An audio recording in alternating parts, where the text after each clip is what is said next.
Alrighty.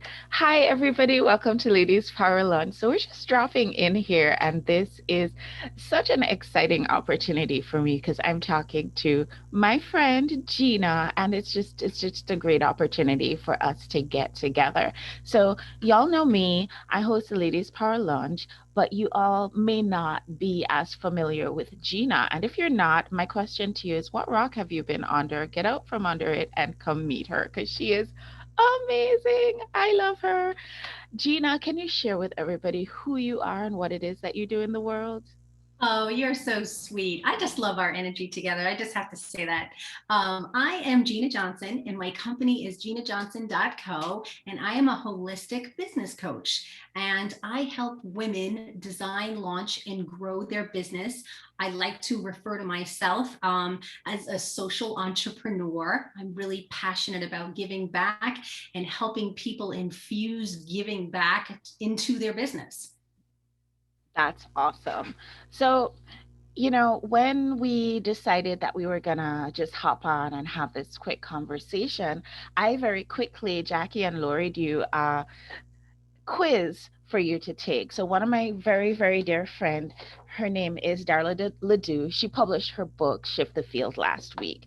And there's a quiz that you can do that really helps you as an entrepreneur to figure out what your magic is, what it is that you bring to your clients, and to kind of focus on that and capitalize on that. So obviously, what's at the top of my mind right now is, what is Gina's magic? I mean, I know she's magical. I know she's amazing because she has coached me in the past. So I know what she's capable of. So I quickly send you the quiz and say, hey, I want to know what's your magic. So Gina did the quiz and I took a quick look at it before we hopped on the show. And Gina, is it okay if I share with everybody what your magic is? The sort Of of course. magic that you are bringing to the world. So I'm reading directly from the book, and apparently you are a recognition magician. And that means that you see patterns in ideas, language, social trends, and more. I relate to that a lot because I feel like I have that engineer mind where I can see the intricacies of how the pieces of the picture fit together. And I can just look at certain situations and say, okay, that needs to go there, that needs to go there. It's sort of like a jigsaw puzzle, and it's kind of tons of fun. So I've seen you do this working with me. Challenge is when people ask you why or how or, oh my gosh, where did you come up with that?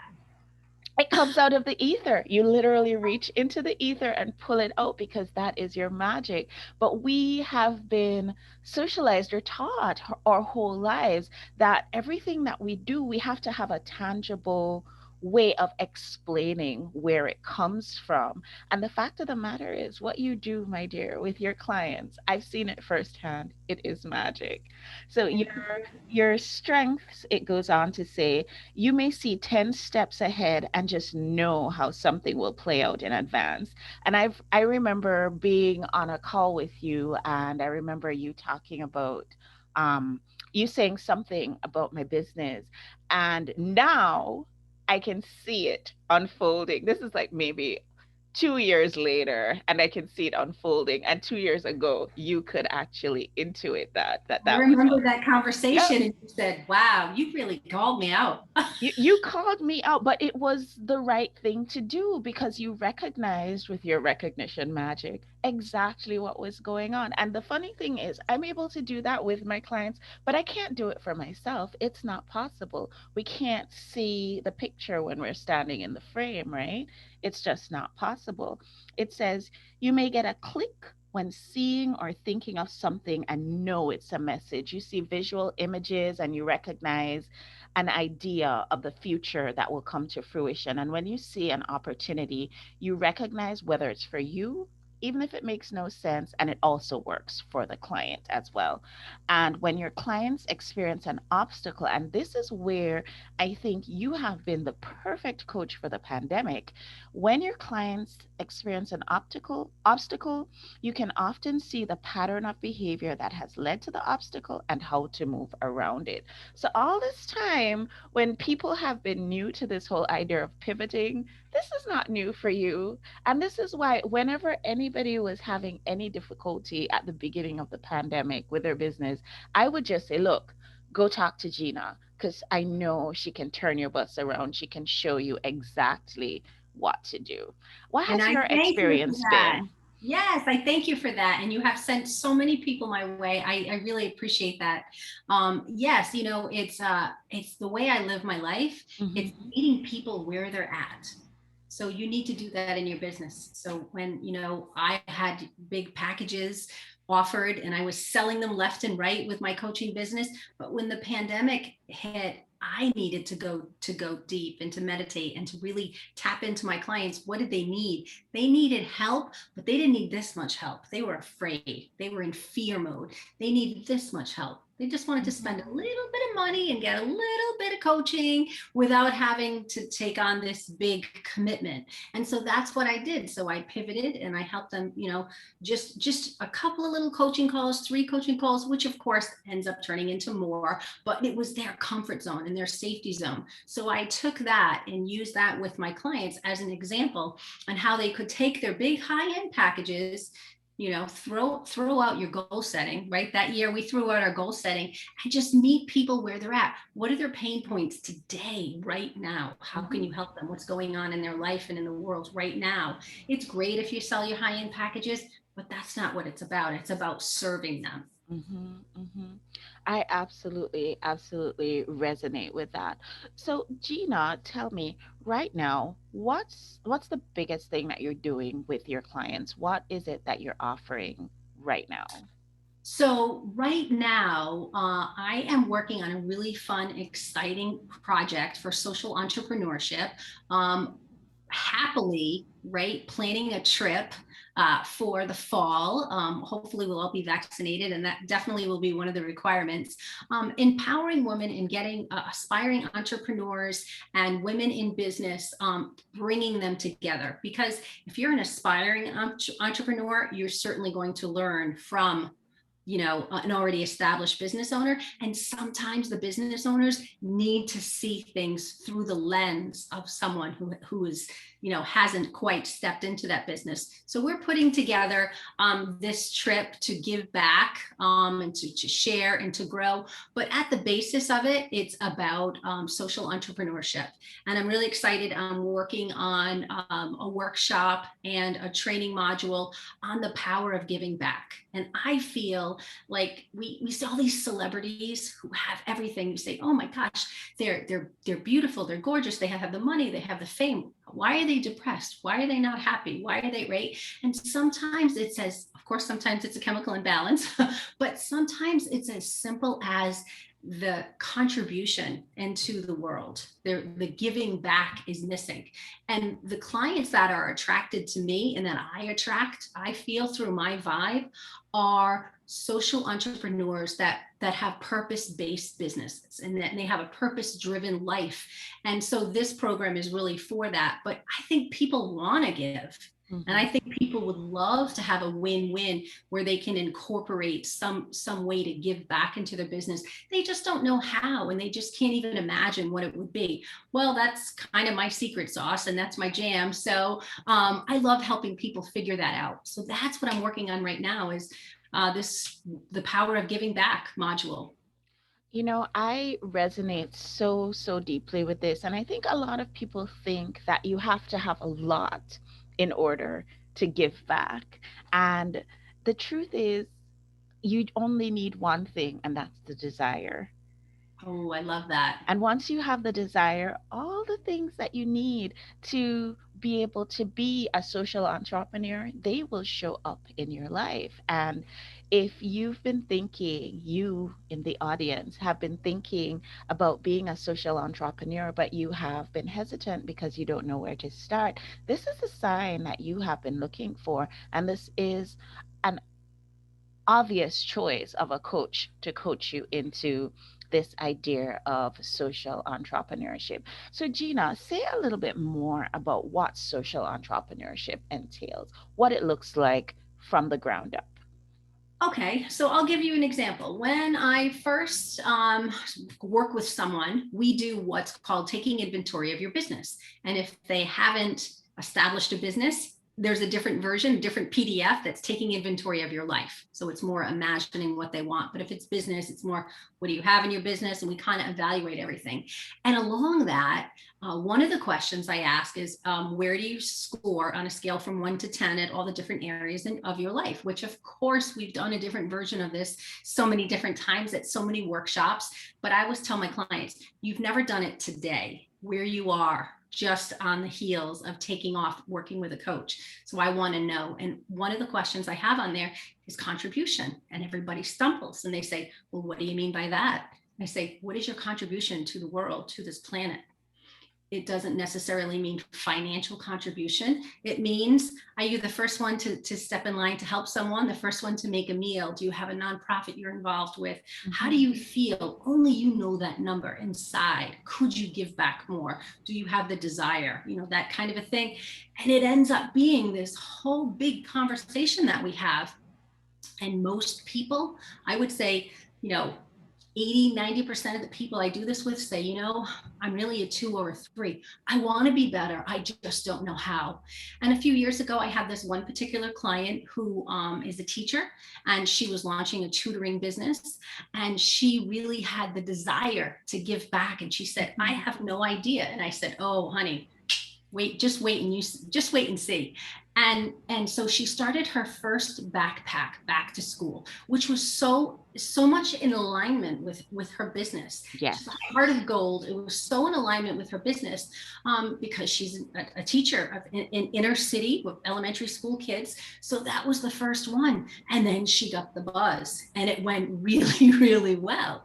So then we added another layer. And I said, well, what about if you collaborate with another business where they can drop off the school supplies and the backpacks? I don't know, let's say, do you have a friend that owns a dance studio or an ice cream shop? And then maybe they give them a free ice cream or they get a free trial for dance if they drop off a backpack or school supplies. And added the twist, encourage, and I always did this with my kids, encourage your children to buy the items and to drive them there and have them put them in the bins. And she was like, oh man. And I did that with my kids because sometimes we just forget and it's an errand, right? Oh, let me grab this, let me drop it off, let me do this. But when the kids are involved, it means so much. So she has now blown up and expanded, and that she does diaper drives and she does all sorts of amazing things. And she's the poster child for social entrepreneurship. Mm-hmm. But I'll never forget that day when she filled that out and said, I want to help, I just don't know how. And so that's an example of, but it's a win-win because you're collaborating with other businesses and you're still a for-profit business, but you're just giving back. And she feels amazing about it. And she's helped hundreds and hundreds of children and families because of this. So I am a firm believer, you know this, Gina, in the idea of collaboration. So when I hear those words coming out of your mouth, collaboration, you're speaking my language. And you know this person and you know the story, right? I know the story. I know this story. And I can truly, truly say to you, Gina, that she is making a difference in the world. And sometimes it's important for us to remember that we're here to help each other. We're here to support each other. Sometimes people just need a hand up. Sometimes people just need a little assistance, and that little bit of assistance can take them a really, really long way. So as an entrepreneur, being able to give back to your community, that's everything. I absolutely adore that. Thank you for sharing that story. People who are listening and watching, they're probably thinking to themselves, okay, that's a great story. I really like that story. But if I'm thinking about leaning into social entrepreneurship, what are kind of the do's and the don'ts? Are there any words of wisdom or is there any advice that you would give us? Yeah, I think that follow your heart, mm-hmm. Be truthful, be intentional, mm-hmm. Be honest. So if you really, really know me well, and I've been to your home and you've been to other events with me, I'm not an animal person. I got bit one too many times when I was a kid by dogs riding my bike. And if I go into your house and you have a dog, I'm not going to pet it. I'm not going to go, oh, I'm going to go, ooh, and usually the people are shocked because they're like, you're so friendly, you're so nice, I don't understand. But my inner friends really know this is the case. Now, if I went out and I signed up and I did a GoFundMe for an animal foundation and started a collection of people donating their blankets for an animal shelter, my friends would go ballistic. They would be like, what are you, nuts? You're so fake. This is like, so it just be authentic, be you. But yet, when I do my blessing bag project, no one is surprised because they know I started a clothing drive, and all I work with a lot of different organizations, and we do a lot for the homeless, and I'm really passionate about that. So that wouldn't surprise me. But if I did something with the animals, so that's just an example. So make sure you're in alignment with that, and creatively tie that into your brand. So really all it is just being you. Just be authentic. Yes, yes.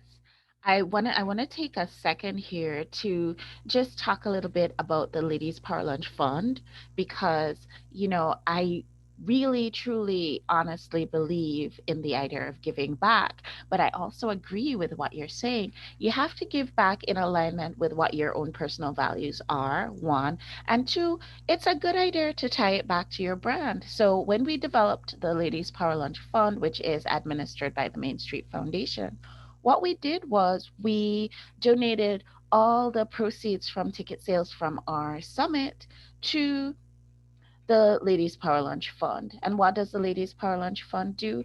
It supports women entrepreneurs in need. Now, clearly, when I say I'm going to support animal shelters, people might look at that like, okay, don't know her to be having tons of pets. I think I heard she had a fish once, but not. But they know that when it comes to women in business, people know I'm passionate about that. So when they hear that I have a fund for women in business, they know that that's coming from my heart and they feel really comfortable getting behind that and buying a ticket for one of our events. Perfectly aligned. Yeah. Yep, that's a great example. Perfectly aligned. Any other advice that you think we should take going forward as far as, becoming a social entrepreneur goes? Yeah, I think the next thing that's really important, and I'll tell you, this is a personal story. So I started giving when I was 18. I Mhm. took a portion of my paycheck and bought some toys for an orphanage. It was back then they had orphanages, right? That was where, it was kind of like where DCF kids, but they actually lived there in a home. And I felt so bad about that, and having had heard about it. And so I bought some toys and I dropped them off. And I never told anybody. And I used to do all these little secret things that I never told anybody. It wasn't until probably 15 years ago that, because I thought it was braggy. I was raised Catholic, which I am not anymore, but that's kind of the way. You don't brag, you just kind of do, right? And you're a little brainwashed there. Not to say Catholics are brainwashed, but I was about that. And I didn't tell anybody. And I didn't brag about it. I didn't say anything. I just did my things. But then I realized if I include other people, they feel great. More people feel great, not just the people we're helping, but that other, bringing one friend in, another mom and her 4 kids, bringing her in to help me on all of these service projects that I was just doing with me and my kids. Her kids, it impacted their life. She had 4 kids. And then if we, instead of us just going and buying all of the different donations, if we included, right, we put bins in front of her house. And I think one of the projects was Hurricane Sandy, and then the Springfield, when they had the tornado, we put bins in front of our house and sent it out to all of our PTO moms and asked them for donations. And I put in there, reminding them, have the kids buy the items, have them put it in, right? So now we have 30 or 40 different families in our community that went shopping with their kids to buy something for the Springfield tornado victims or the Hurricane Sandy. We did multiple projects, but this is just off the top of my head. Mm-hmm. So the advice is involve more Yes. people and have a bigger impact. And it's okay, you're not bragging. So now when I go on a service trip, I post every day and I share my pictures from the Dominican, and I'm in the village with the kids and helping and doing all these things, because it can inspire someone else to do something. And it can also, they'll message me, I want to go on that trip. How can I help? What can I do? And I Yes. say, hey, or how can I support you? The next time I go on a trip, if you want to donate some toothbrushes, that'd be great. If you want to donate, blah, blah, blah, because we would distribute them when we do these service trips. So I guess that would be my other component of starting social entrepreneurship, is include other people and don't be embarrassed. It's not an ego driven thing. Let people Exactly. know, because you could be inspiring them to maybe not help you in your project, but to do something themselves. And so you can I have a love bigger that. impact. I absolutely adore that. This brings to mind a story that a friend mentioned recently. So she, like you, she really feels she has a strong connection with the unhoused. And so she was going to Costco and buying cases of water and just, pulling up in her little car and just like just handing out water to the unhoused, and just that was her way of giving back. And she was really not sharing with her friends that this is what she was up to. And then it turns out that she ended up in conversation with another friend who is part of an organization that supports the unhoused. And in having this conversation, she realized that there's a whole network of people that was ready to be with her and support her in her give back. And in sharing that, she was also able to draw in more support from other friends. So it's not bragging at all. It is actually an opportunity to get more assistance for the cause that you believe in. I am so, so grateful that you shared that, because it's something that I don't think it's necessarily limited to you and your upbringing. I think it's something that's been drilled into us. We're not supposed to be braggy, and we're supposed to, not necessarily shine a light on the beautiful, wonderful things that we're out there doing in the world. But guess what, guys? Shine that light. Let everybody know. Get other people to come and help you with the supportive things that you're doing. And I think that's just the best advice that you could ever give. Before we go, Gina, are there any last words of wisdom that you want to share with us? Well, first, I want to say thank you so much for inviting me here. And you're always great for my ego. I just have to say that. Again, I'm really passionate about social entrepreneurship, as well as helping women like you are.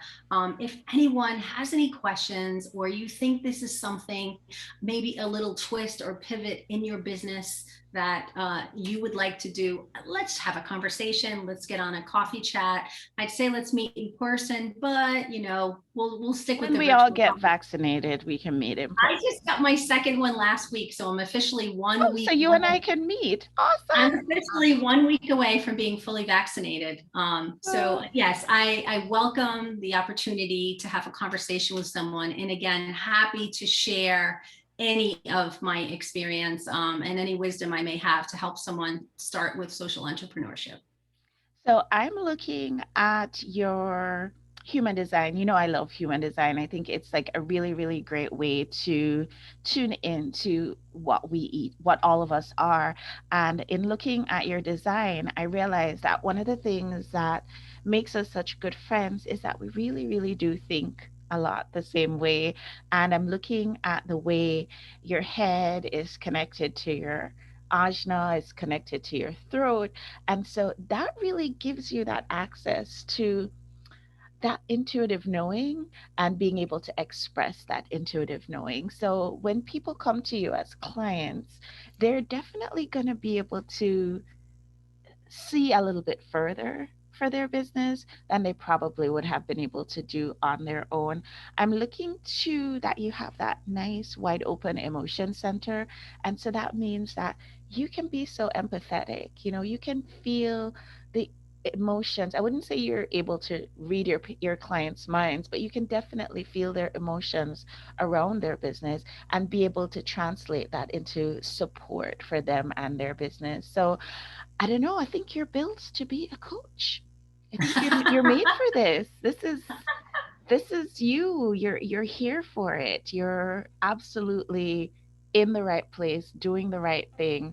And from the results that I see you getting with your clients, from being one of your clients as well, I have to say you're the real deal. And not only are So you much. supporting your clients, but you're doing all of this other wonderful social entrepreneurship as well. It's complete package, just the whole Thank you package. so I love much. it.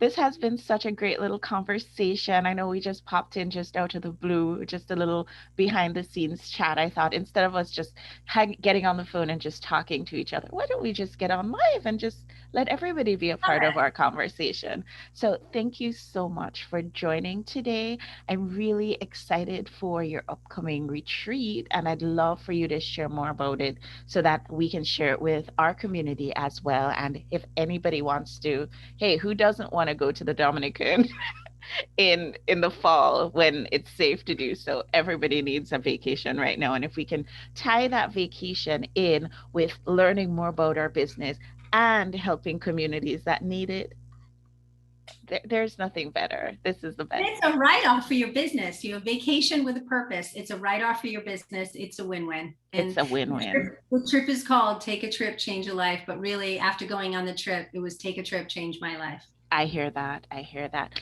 Good note to end on. Thank you so much, Gina. This has Thank been you. a blessing to have you here on the show. And guys, we'll see you all on the next show.